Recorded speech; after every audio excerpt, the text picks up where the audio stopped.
जिनकी यहाँ संपदा की कमी होती है, वैभव की कमी होती है, लक्ष्मी की कमी होती है, प्रतिष्ठा की कमी होती है, धन की कमी होती है, उसके लिए सोमवार की सोमवार 5 सोमवार, जिसके यहाँ लक्ष्मी नहीं टिकती हो, पैसा घर में नहीं आता हो, बहुत चिंता लगी रहती हो, लक्ष्मी से जुड़ी हुई, व्यापार से जुड़ी हुई, पैसा आ ही नहीं लिया, बहुत मेहनत कर रहे हो, कर्जे से मुक्ति पाने के लिए, व्यापार की वृद्धि के लिए, जो व्यक्ति बहुत ज्यादा गरीब हो, बहुत कंगाल हो, लक्ष्मी नहीं आ रही हो, बहुत तकलीफ में हो, कर्जा बहुत ज्यादा हो, उसको कुछ नहीं करना। सोमवार की सोमवार शाम के समय बेलपत्री के पेड़ के नीचे थोड़ी सी शक्कर या गुड़ डालकर एक दिया रखकर घी की बत्ती लगाकर जलाकर जाओ, अपने आप कर्जा चूकना चालू हो जाता है, कर्जा नहीं रहता। क्यों? माता लक्ष्मी, मां भगवान शिव ने कहा था, लक्ष्मी तेरा विवाह मैं भगवान नारायण के साथ कर रहा हूं, तो नारायण के चरणों में तो रहेगी, पर एक बात याद रख, माता पार्वती के नयन अश्रु से प्रकट हुए बेलपत्र के नीचे शाम के समय पर तेरा निवास होगा, तो प्रतिदिन शाम के समय पर बेलपत्र के पेड़ के नीचे बैठकर नारायण की आराधना करेगी। जो तेरे नाम का दिया बेलपत्र के पेड़ के नीचे लगाएगा, उसका घर संपदा से भर जाएगा। पीपल का एक पत्ता, उस पत्ते पर थोड़ा सा चावल, थोड़ा सा चावल, पूर्णिमा की रात्रि को अपने हाथ में लेकर, अपने नयनों से लगाकर, शरीर पर से स्वयं उतारकर उसको दरवाजे के पास रख दीजिए। पूर्णिमा की रात्रि को पूर्ण होने पर उस चावल को दूसरे दिन सूंघ कर बहते हुए पानी में डाल दीजिए।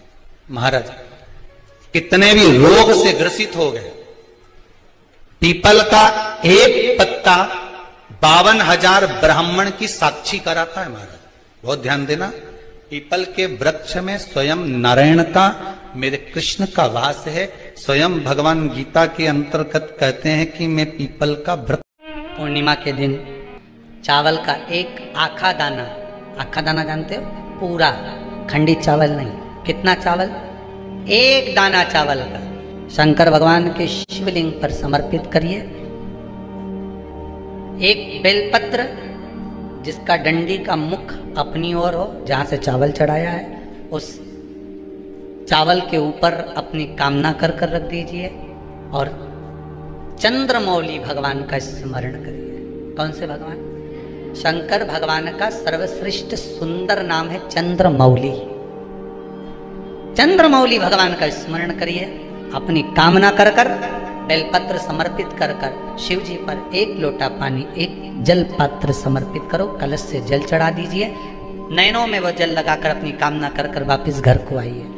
अगली पूर्णिमा आएगी, जो कामना, जो उपाय हम लोग कथा के माध्यम से बताते हैं, ये उपाय आपको YouTube के माध्यम से, Facebook के माध्यम से आपके मोबाइल पर पहुंच। बच्चा बुद्धि से विकलांग हो, विद्या में कमजोर हो, परीक्षा हॉल में पेपर देते समय भूल जाता हो,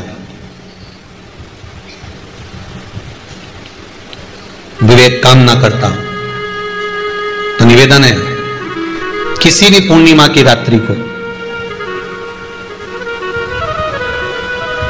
12 बजे गाय के, गौ माता देसी गाय के जो 4 थन होते हैं, उन 4 थन में से जो आगे के थन होते हैं, 2 पीछे की ओर होते हैं, 2 आगे की ओर होते हैं, तो जो आगे के 2 थन है, उस थन का दूध निकलवा लिया जाए और उस दूध का कोई भी मीठा पदार्थ बनाओ तो ठीक है, ना बनाओ तो उसी दूध में शक्कर मिलाकर पूर्णिमा की रात्रि को, जो विवेक से कमजोर हो, बुद्धि से कमजोर हो, जा याद करा हुआ सब भूल जाते हो, या आपके लिए भी है, कोई चीज रखते हो भूल जाते हो, विवेक याद नहीं रहता, बुद्धि में इतना प्रबल बल नहीं आ पाता, याददाश्त कमजोर होती चली जा रही, तो किसी भी पूर्णिमा की रात्रि को 12 बजे गाय के आगे के 2 थन का दूध, उसमें कोई पदार्थ शक्कर गुड़ कुछ भी मिलाकर भगवान के चंद्रदेव की साक्षी में उसको पिला दिया जाए।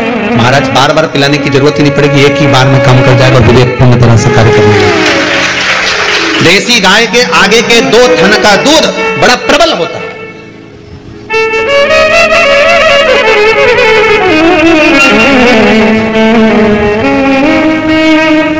पूर्णिमा की रात्रि को 12 बजे उसका प्रयोग किया जाए।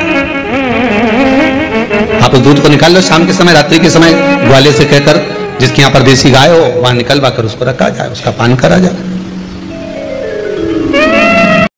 यदि बेलपत्र आपके यहाँ है, और मान लो कई लोग बेलपत्री गमले में लगाते हैं या छत के ऊपर लगा देते हैं, बेलपत्री का वृक्ष जो होना चाहिए वो घर के ठीक पीछे के भाग में, पीछे के, या बेलपत्री का वृक्ष अगर पीछे नहीं है तो आप अपने घर से जब बाहर निकलते हैं तो राइट हैंड की ओर बेलपत्री का वृक्ष होना चाहिए। आप जब घर से प्रवेश कर रहे हैं बाहर की ओर निकल वो सुख का अनुभव करें। यदि घर से निकलते समय बेलपत्री का पेड़ लेफ्ट में अगर आता है, आप जिस घर से निकल रहे हो लेफ्ट में अगर बेलपत्री का पेड़ आता है तो आप 1 रुपए कमाएंगे, 1.25 रुपए खर्च होगा, पैसा हाथ में टिकेगा नहीं। घर में 10 लोग भी कमा रहे हैं तो पैसा घर में दिखेगा नहीं, आएगा जरूर। श्री शिवाय नमस्तुभ्यम। दर्शकों, हर हर महादेव। स्वागत है आपका अपने YouTube चैनल त्रिनेत्र के उपाय में। जितने भाई बहन इस वीडियो को देख रहे हैं, भगवान भोलेनाथ से प्रार्थना करूंगी कि आपकी जो भी मनोकामना हो, भगवान भोलेनाथ आपकी मनोकामना पूरी करे। आपके घर में सुख समृद्धि, माँ लक्ष्मी की कृपा सदैव बनी रहे। दर्शकों, सोमवार के दिन का बड़ा विशेष महत्व होता है। यदि आपके ऊपर कर्ज बहुत ज्यादा है, नौकरी के लिए या व्यापार के लिए आप परेशान हैं, तो सोमवार के दिन आप इस छोटे से उपाय को अवश्य करिएगा। दर्शकों, सोमवार के दिन प्रदोष काल में आपको अपने घर से एक दीप लेना है, घी का दिया लीजिएगा, उसमें थोड़ा सा मिष्ठान या तो चीनी हो या तो गुड़ डाल के आप एक घी का दीप तैयार करिएगा। यदि आपके ऊपर कर्ज बहुत ज्यादा है, उस दीप को आप प्रदोष काल में बेलपत्री के वृक्ष के नीचे प्रज्वलित कर दीजिएगा। दर्शकों, बेलपत्री के वृक्ष के नीचे प्रदोष काल में माता लक्ष्मी का वास होता है। ऐसे में जो भी व्यक्ति प्रदोष काल में बेलपत्री के वृक्ष के नीचे घी का दीप प्रज्वलित करता है, उसके घर में माता लक्ष्मी अस्थायी रूप से वास करती है, कभी धन संपदा की कमी नहीं होती है। प्रदोष काल का समय जब सूर्यास्त होते हैं उनके 45 मिनट पहले और 45 मिनट बाद का जो समय होता है आपका प्रदोष काल कहलाता है। तो प्रदोष काल में आपको यह घी का दीप प्रज्वलित करना है। अपने घर से आप दीपक लेके जाइएगा। प्रदोष काल में बेलपत्री के वृक्ष के नीचे अपनी कामना करते हुए दीप प्रज्वलित करते हैं तो आपकी मनोकामना अवश्य पूरी होगी। श्री शिवाय नमस्तुभ्यम। दर्शकों, जो भी भाई बहन चैनल पे पहली बार आए हैं, चैनल को आप सब्सक्राइब करें, लाइक करें, ज्यादा से ज्यादा शेयर करें, कमेंट में श्री शिवाय नमस्तुभ्यम जरूर लिखें।